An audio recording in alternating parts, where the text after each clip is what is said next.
नमस्कार।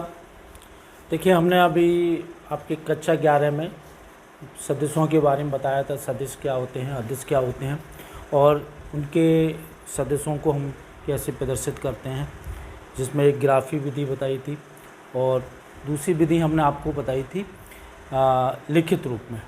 फिर हमने आपको सदिशों का जोड़ना भी बताया था। IJK के रूप में सदिश राशियों को हम कैसे प्रदर्शित करते हैं, ये हमने आपको बताया था। अब देखिए, इससे संबंधित एक कुछ न्यूमेरिकल्स ले लेते हैं और उनको हम डिस्कस करते हैं, जिससे कि आप अपने टेक्स्ट बुक में न्यूमेरिकल्स कर सकें। फिर कुछ चीज़ें हम आपको और बताएंगे। तो देखिए, सबसे पहला एक क्वेश्चन है, एक मनुष्य 2 किलोमीटर पूर्व दिशा में चलकर, एक मनुष्य है, पहले हम यहाँ दिशा दिखा लेते हैं इस टाइप से, ये नॉर्थ, साउथ, वेस्ट, ईस्ट, ये हमारा स्टार्टिंग पॉइंट। 2 किलोमीटर पूर्व दिशा में, तो 2 किलोमीटर में यहाँ पे दिखाना मुश्किल होगा, तो इसके लिए हम पैमाना मान लेते हैं। पैमाना मान लेते हैं। 1 किलोमीटर बराबर 2 सेंटीमीटर। इसका मतलब ये है कि अगर हम यहाँ 2 सेंटीमीटर की लाइन खींचते हैं तो वो 1 किलोमीटर के बराबर होगी। तो देखिए, यहाँ से हम चलते हैं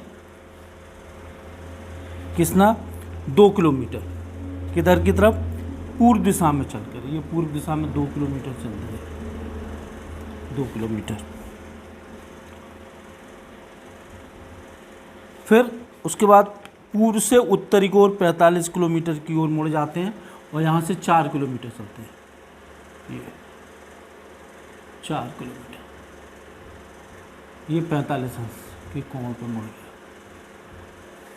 फिर इसके बाद फिर वह पश्चिम दिशा में 3 किलोमीटर चल के रुक जाता है। यहाँ पे करीब ये 3 किलोमीटर चल के रुक जाता है। तो क्वेश्चन ये है कि वेक्टर आरेख खींचकर मूल स्थान से विस्थापन एवं दूरी ज्ञात करें। तो देखिए, विस्थापन ये होगा,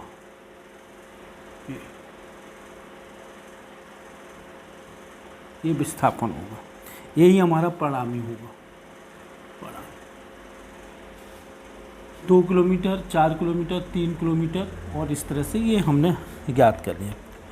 जब हम इसको खींचेंगे तो जो हमारा ये जो लंबाई होगी वो हमारी परिणामी कहलाएगी। तो परिणामी विस्थापन होगा, इसको ऐसे ले लेते हैं, A, B, C और D। तो जो परिणामी विस्थापन होगा,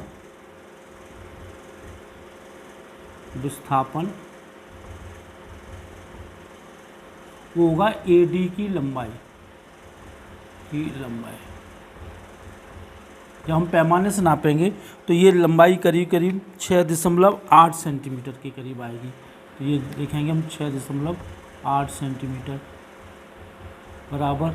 अब हमें किलोमीटर में बदलना है, तो 6.8 बटे 2 बराबर 3.4 किलोमीटर। 3.4 किलोमीटर तय की गई दूरी क्या होती है, चले, ये इसका परिमाण धन इसका परिमाण धन इसका परिमाण। तो तय की गई दूरी बराबर 2 kilometre plus 4 kilometre plus 3 kilometre. तो इस तरह से 2 और 4 6 और 3 9 किलोमीटर। ये आपको पता है कि चली गई दूरी हमेशा या तो विस्थापन के बराबर होगी या विस्थापन से अधिक होगी, कभी भी विस्थापन से कम नहीं हो सकती। इसी टाइप से एक और क्वेश्चन हम लेते हैं, जो हमारे जिसमें हम पैमाना मानेंगे। दूसरा एक क्वेश्चन है,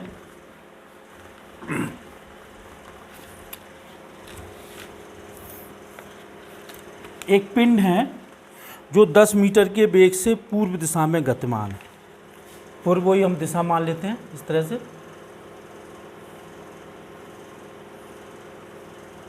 नॉर्थ, साउथ, वेस्ट, ईस्ट।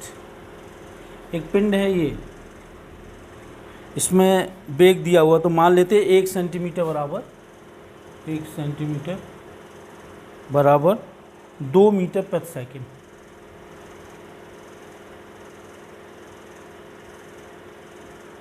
तो बेग शुरू में दिया हुआ है 10 मीटर, तो 5 सेंटीमीटर की रेखा खींच लेते हैं। ये पूर्व दिशा में गतिमान है, ये v1 है, 10 किलोमीटर प्रति मीटर प्रति सेकंड, मीटर प्रति सेकंड, मीटर प्रति सेकंड। फिर उसके बाद क्या करता है, ये बल लगाकर इसका वेग उत्तर दिशा में हो जाता है, बाद में ये इधर की तरफ हो जाता है v2। ये भी 10 मीटर प्रति सेकंड, ये v2। तो हमें वेग में परिवर्तन ज्ञात करना है। वेग में परिवर्तन का मतलब है ये प्रारंभिक वेग है, ये अंतिम वेग है, तो इसमें से हम इसको घटा देंगे। तो देखिए इसको हम पहले लिखेंगे 5 सेंटीमीटर की रेखा, तो ये हो गया v2 माइनस ये हो गया v1।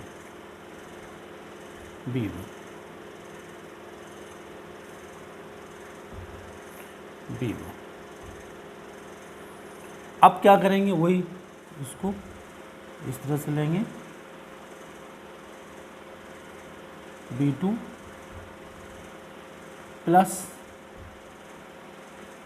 ये हो गया माइनस v1। फिर उसके बाद आगे सबसे पहले ये v2 और ये माइनस v, तो ये परिणामी हो गया डेल्टा v।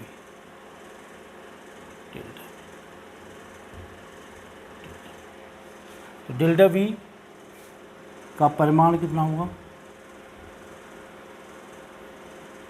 ये बराबर v2 माइनस v1 का परिमाण जो होगा, क्योंकि ये परस्पर लंबवत है, तो इनका जो परिमाण होगा वो 10 का स्क्वायर प्लस 10 का स्क्वायर, ये भी 10 है, ये भी 10 का अंडर रूट, तो 2 into under root 10 under root 2, 10 under root 2 बराबर 10 गुणित 1.414। तो इस तरह से ये हमारा निकल के आएगा 14.14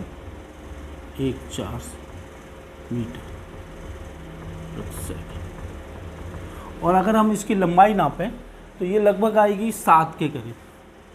तो डेल्टा v अगर हम यहाँ से इसको नापें तो ये आगे 7 इंटू 2 बराबर 14 मीटर प्रति सेकंड। तो इस तरह से ये हमने 2 उदाहरण लेके आपको समझाया था कि हम सदिश को रेखीय विधि से कैसे ज्ञात करते हैं।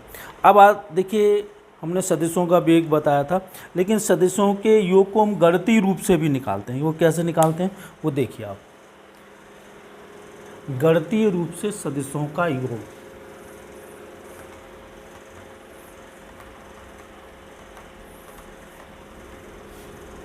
गणितीय रूप से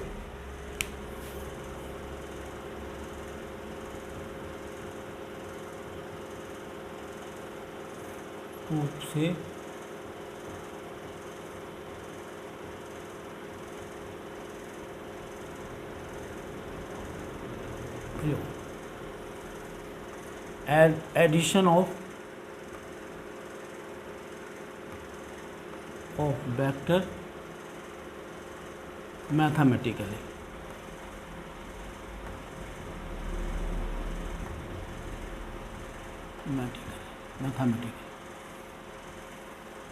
देखिए एक वेक्टर ये है, इसको हमने ले लिया a, और इसमें एक वेक्टर को इसको जोड़ दिया b। इनके बीच में कोण है अल्फा। इनका परिणाम ये प्राप्त होता है इस तरह से, ये परिणामी प्राप्त हो। a तथा b के बीच कोण बीच कोण अल्फा है और इनका परिणामी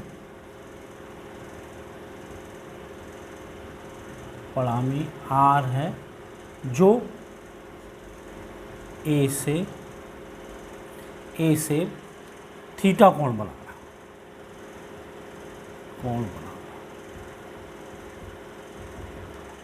ये थीटा। तो इसको हम ले लेते हैं ओ ए बी और ये थोड़ा लंब डाल देते हैं तो ये हो गया सी। अब इस त्रिभुज में देखिए, त्रिभुज ए सी बी में जो ए सी होगा, ए सी अपॉन ए बी, ये होगा कॉस अल्फा। तो ए सी बराबर ए बी कॉस अल्फा, ये कॉस अल्फा होगा। इसी तरह से ये कॉस अल्फा होगा, ए बी कॉस अल्फा, और ये होगा ए बी साइन अल्फा। ये यहाँ से ये देख लीजिए, ए सी अपॉन ए बी बराबर साइन अल्फा। तो ये हो गया ए सी बराबर ए बी साइन अल्फा। अब देखो, इसमें हम लगा देते हैं पाइथागोरस प्रमेय। पाइथागोरस की प्रमेय से, पाइथागोरस की प्रमेय से ये 90 अंश का कोण है, तो ये नीचे ओ से आधार हो जाएगा, बी सी लंब हो जाएगा और ओ ए विकर्ण हो जाएगा। तो ओ बी का होल स्क्वायर बराबर ओ सी का whole square plus B C का होल स्क्वायर, और ओ बी का होल स्क्वायर, ओ सी को हम लिख सकते हैं ओ A plus A C, O A plus A C का whole square plus B C का होल स्क्वायर। ये बी सी है, दिस इज बी सी का होल स्क्वायर। तो ओ बी का होल स्क्वायर और ओ ए का whole square plus A C को हम लिख सकते हैं ए बी कॉस अल्फा का whole square plus 2OA, A C की जगह A B cos alpha plus B C क्या है, बी सी है ए बी साइन अल्फा का होल स्क्वायर। तो देखिए ओ बी स्क्वायर बराबर ओ ए स्क्वायर, और इसमें देखिए इन दोनों में ए बी कॉमन है, तो ये हो जाएगा प्लस ए बी स्क्वायर और cos square alpha plus sine square alpha plus 2OA A B cos alpha. तो ये O B O A plus A B plus 2OA A B cos alpha. अब देखिए ओ बी क्या होगा, O B होगा R square, O A क्या होगा A square, ये हो गया B square plus 2AB cos alpha. ये परिणामी निकल के आ गया, और आर बराबर ये भी लिख सकते हैं under root A square plus B square plus 2AB cos alpha. अब देखिए कोण निकालना है, तो tan थीटा बराबर बी सी कितना है ए बी साइन अल्फा, और ये होगा O A plus A B cos alpha. तो ये tan थीटा बराबर ए बी हो जाएगा B sine alpha, A B sine alpha, और ये हो जाएगा A plus B cos alpha. तो यहाँ से हम थीटा निकाल लेंगे।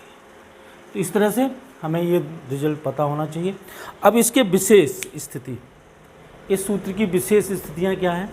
पहला केस है जब ए और बी के बीच कोण शून्य हो, जब ए और बी के बीच कोण शून्य हो। पहला, जब ए तथा बी के बीच कोण शून्य।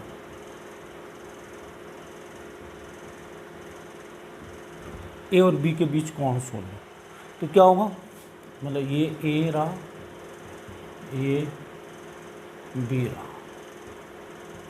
यहाँ पे अल्फ़ा है वो 0, तो इस सूत्र से क्या हो जाएगा, R is equal to A square plus B square plus 2ab cos 0, तो ये under root A square A plus B का होल स्क्वायर हो जाएगा, क्योंकि यहाँ पे 1 हो जाएगा, तो ये बराबर ए बी हो जाएगा, ए प्लस बी। और थीटा कितना हो जाएगा, tan थीटा बराबर A B sine 0 upon A plus B cos 0, तो बराबर 0, थीटा बराबर 0। दूसरा है जब ए और बी के बीच, सेकंड केस है जब ए तथा बी के बीच कोण 180। इसका मतलब ये स्थिति है, ए और ये बी, इनके बीच 180, तो आर बराबर under root A square plus B square plus 2ab cos 180 और under root A square plus B square minus 2ab, और ये हो जाएगा under root A minus B का होल स्क्वायर या under root B minus A का whole square.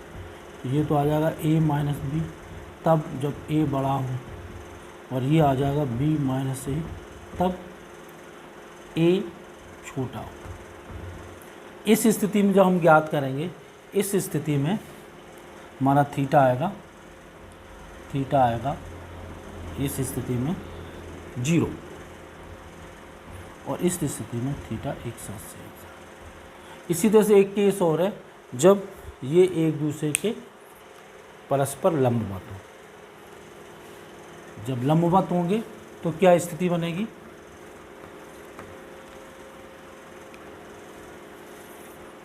देखिए, जब ये एक दूसरे के लंबवत होंगे। तीसरा, जब ए तथा बी परस्पर लंबवत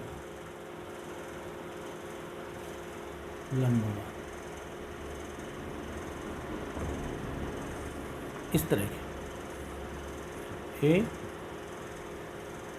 बी, ये बड़ा, तो ये सूत्र क्या हो जाएगा, R is equal to under root A square plus B square plus 2ab cos 180 cos 90 का मान 0 होता, तो ये आर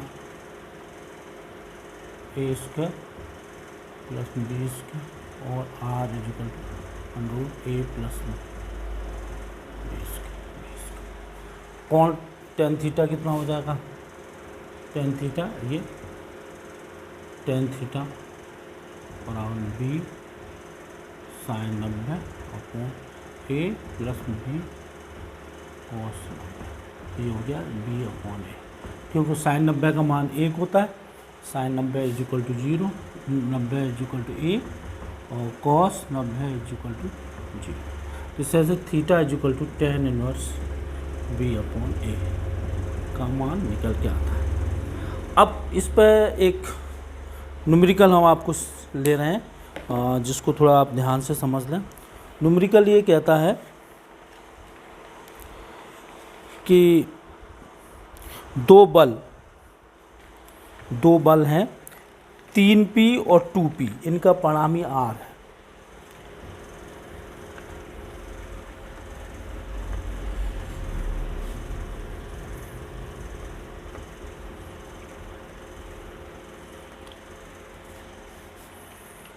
2 बल,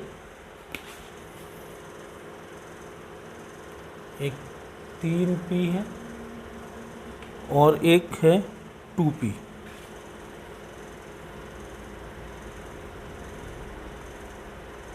इनका परिणामी R,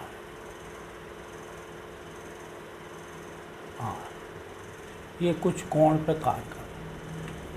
ठीक है, बाद में क्या किया गया, यदि पहले बल को दोगुना कर दिया जाए, ये 3p है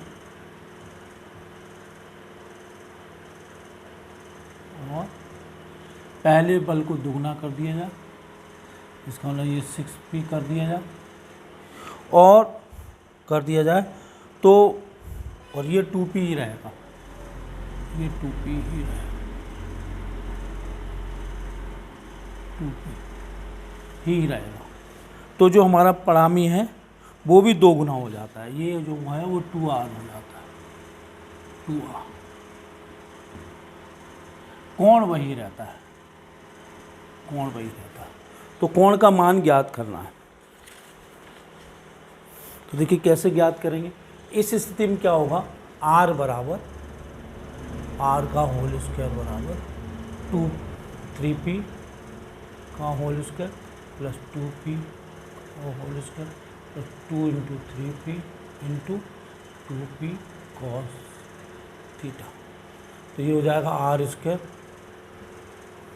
9p square plus 4p square plus 12p square cos theta और r equal to 13p square plus 12p square cos theta. ये हमारा पहला समीकरण। इस स्थिति में क्या होगा, 2r का होल स्क्वायर बराबर 6p का होल स्क्वायर प्लस 2p का whole square plus 2 into 6p into 2p into cos theta. तो ये हो गया 4r स्क्वायर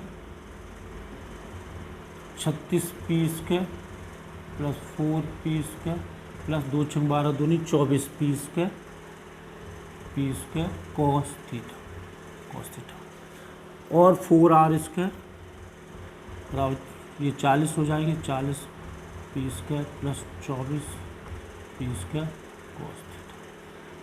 इसमें 4 कॉमन दे देंगे तो ये हो जाएगा r स्क्वायर बराबर ये 10p square plus 6p square cos theta दूसरा। तो देखिए समीकरण 1, 2 से अगर इनको बराबर कर देते हैं तो क्या होगा, 13p square plus 12p square cos theta 10p square plus 6p square cos theta. जब ये इधर आ जाएंगे तो यहाँ क्या बचाएगा, 6p स्क्वायर कॉस थीटा, 12 में से 6 निकल जाएगा और ये जब इधर जाएगा तो ये बचेगा -3p स्क्वायर, p स्क्वायर से p square cos theta equal to -3.6 बराबर -1/2 बराबर कॉस 120। तो इस तरह से हमारा थीटा बराबर 120 आंसर आ गया। तो ये कुछ क्वेश्चन थे और मैंने आपको शीट में भी दिए हुए हैं क्वेश्चन, उनको थोड़ा करने की कोशिश करिए। अब हम आपको आते हैं वेक्टरों का गुणा करना। वेक्टरों का गुणन, वेक्टरों में गुणन, इसको थोड़ा अच्छी तरह समझ लीजिए। 2 वेक्टरों को हम गुणा करते हैं तो अदिश राशि भी प्राप्त हो सकती है और सदिश राशि भी प्राप्त हो सकती है। ये हमारे करने के ऊपर निर्भर करता है। तो वेक्टरों में गुणन,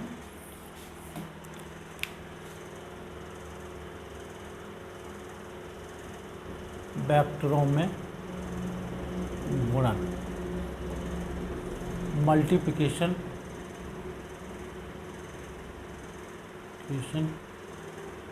ऑफ 2 वेक्टर्स,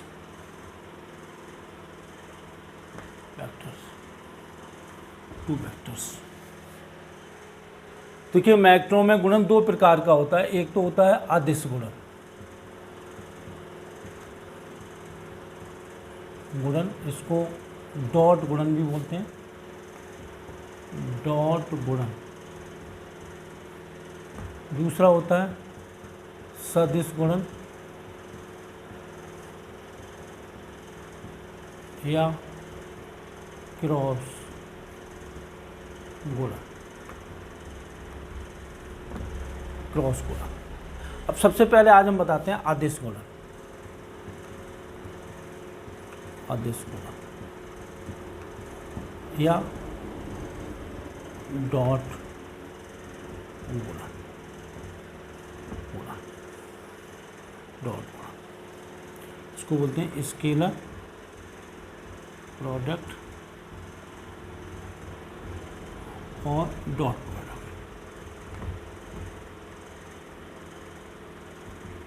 देखिए, एक वेक्टर ये है ए और इनके बीच में कोण थीटा है, ये कोण थीटा। तो दो वेक्टरों का गुणा इस प्रकार किया जाए कि उनका गुणनफल एक अदिश राशि प्राप्त हो। इसको हम इस तरह से परिभाषित करते हैं, ए डॉट बी बराबर ए का परिमाण बी का परिमाण इंटू कॉस थीटा, या सिंपली हम यूँ लिख सकते हैं ए बी कॉस थीटा। ये पूरी राशि अदिश है, इस वजह से हम इसको अदिश गुणन कहते हैं, अदिश राशि। और इसको परिभाषित करते समय हम डॉट का प्रयोग करते हैं, इस वजह से इसको हम डॉट गुणन भी कहते हैं। तो अंततः हमारा जो सूत्र निकल के आएगा वो आएगा ए डॉट बी बराबर A B cos theta, cos theta. अब आपको ये थोड़ा सा उदाहरण भी जानना चाहिए कि कहाँ कहाँ अदिश गुणन होते हैं। जैसे बल और विस्थापन, बल कैसी राशि है, सदिश राशि है, विस्थापन कैसी राशि है, सदिश राशि है, लेकिन इनका जो गुणन होता है वो अदिश राशि होती है। W बराबर, जैसे W बराबर F dot D, F dot D सदिश राशि, राशि, और ये भी सदिश राशि, राशि, लेकिन ये अदिश राशि,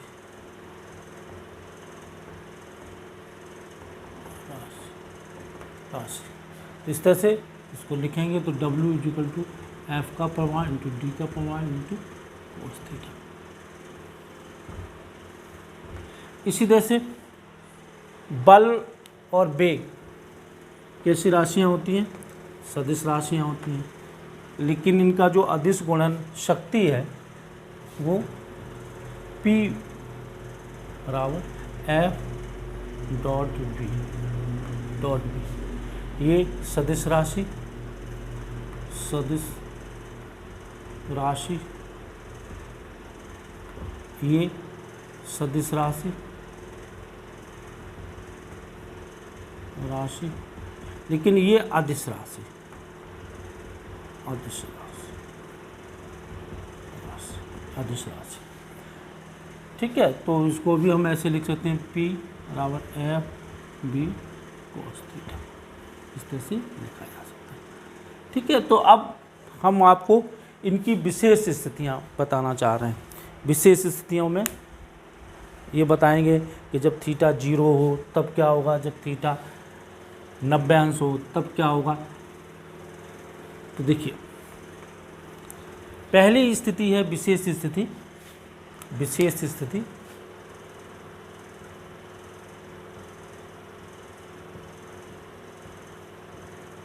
स्थिति जब थीटा 0, तो ए डॉट बी बराबर ए बी कॉस 0 बराबर ए बी। अब जैसे आई डॉट आई, जैसे पहले ए डॉट ए लेते हैं बराबर ए इंटू कॉस 0, ये हो गया ए स्क्वायर। जिससे तो बी डॉट बी बराबर बी स्क्वायर। अब जैसे आई डॉट आई, एक इंटू कॉस 0 बराबर ए, इस तरह से आई डॉट आई बराबर जे डॉट जे बराबर के डॉट के बराबर ए। दूसरा है इसमें विशेष स्थिति सेकंड, जब थीटा बराबर 90, तो ए डॉट बी बराबर ए बी कॉस 90 बराबर 0। ये बहुत इम्पोर्टेंट निष्कर्ष निकल के आया। क्या निकल के आया कि अगर दो वेक्टर परस्पर लंबवत हैं तो इनका अदिश गुणन या डॉट गुणन शून्य होगा। यदि दो वेक्टर जो परस्पर लंबवत हैं तो इनका अदिश गुणन शून्य होगा। ये बहुत इम्पोर्टेंट वेक्टर रिजल्ट है। अब देखिए आपके सामने क्या होगा, एक तो वेक्टर ये है, एक वेक्टर इसमें आई वेक्टर ये है, जे इस डायरेक्शन में है और के इस डायरेक्शन में है, के इस डायरेक्शन में, ए बी ये sorry X X Y H और ये जेड एच, ये परस्पर लंबवत है, ये परस्पर लंबवत, ये परस्पर लंबवत। इस तरह से आई डॉट जे बराबर 0 होगा, जे डॉट के बराबर भी 0, के डॉट आई बराबर 0। तो ये निष्कर्ष निकला आई डॉट जे बराबर जे डॉट के और के डॉट आई बराबर 0। ये निष्कर्ष हमारे सामने निकल के आया। अब इसी तरीके से हम ये भी देखना चाहते हैं कि क्या क्रम विनिमय का नियम लागू होता है। थर्ड इसमें third case B dot A क्या होगा, B A cos minus theta, तो ये बी डॉट ए बराबर बी ए कॉस थीटा, क्यों कॉस माइनस थीटा बराबर कॉस थीटा, तो बी डॉट ए बराबर बी ए कॉस थीटा और ए बी कॉस थीटा और बराबर ए डॉट बी। तो यहाँ से हमने एक चीज़ देखी कि अदिश गुणनफल क्रम विनिमय के नियम का भी पालन करता है, क्योंकि ए डॉट बी और बी डॉट ए बराबर प्राप्त हो रहे हैं, तो अदिश गुणन में क्रम विनिमय के नियम का भी पालन होता है। अब देखिए नेक्स्ट वीडियो में जो हम आपको बताना चाहेंगे कि अगर हमारे वेक्टर ए और बी आई जे के रूप में प्रदर्शित हों, मतलब जैसे ए बराबर A X I A Y J plus A J K, B बराबर B X I B X J B Y J B Z K, इसके रूप में हो, तो ए डॉट बी का मान क्या होगा, जिसके आधार पर हम आपको बहुत सारे न्यूमेरिकल्स भी कराएंगे। जब हमारा ये ख़त्म हो जाएगा अदिश गुणन, उसके बाद हम सदिश गुणन भी बताएंगे। तो इनको आप पढ़ते रहिए, जो आपको शीट दी हुई है उसमें हमने आपको और भी क्वेश्चंस, बहुत सारे क्वेश्चंस दिए हुए हैं, उनको कोशिश करिए और न्यूमेरिकल साथ साथ करते रहिए। धन्यवाद।